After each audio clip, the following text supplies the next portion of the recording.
Senhor presidente, nobres pares, todos que nos assistem aqui presencialmente e também através desses canais de comunicação, meu bom dia a todos. Quero dar os parabéns à vereadora Marisol por a propositura dessa frente e quero dizer que somos forças também em prol dessa pauta. Eu que logo que cheguei aqui na casa, em janeiro, tive a oportunidade de estar lá em Brasília.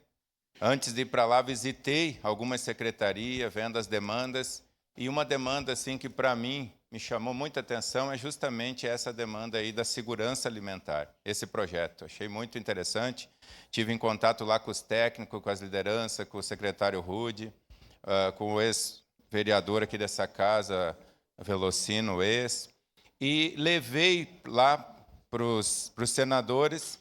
Estive conversando com a chefe de gabinete do senador Mourão, Hamilton Mourão, fazendo uma solicitação de um caminhão câmera fria para eles usarem, porque, por incrível que pareça, ainda é feito aquele transporte dos alimentos e a troca solidária que é feito num caminhão da Codeca, cedido, né, sem tampa, caminhão que fazia lá a coleta dos recicláveis, eu acho, uma coisa assim.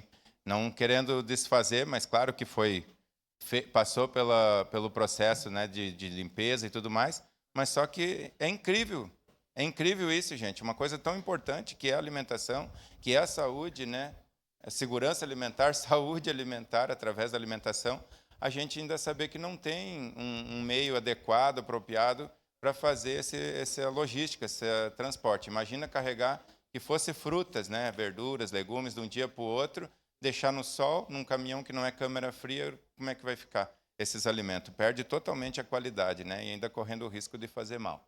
Então, eu levei essa demanda à chefe de gabinete lá, Lisiane, deputada federal, agora chefe de gabinete do senador Hamilton Mourão, achou muito interessante, disse que ia colocar na avaliação das demandas deles, gostou do projeto, né, por ser da segurança alimentar, do Banco de Alimentos. Também eu estive no gabinete de outros senadores e também deputados federais, inclusive de um correligionário meu, né, o deputado Sanderson, né? Ele que gostou muito desse projeto, apresentei, protocolei lá com ele também, ele que é um pré-candidato ao Senado aí, nas próximas eleições, ficou também de avaliar com carinho essa possibilidade de estar mandando recurso, uma emenda para a aquisição desse caminhão, dessa câmera. Peço a palavra. Então, eu acho muito importante, de grande valia essa iniciativa.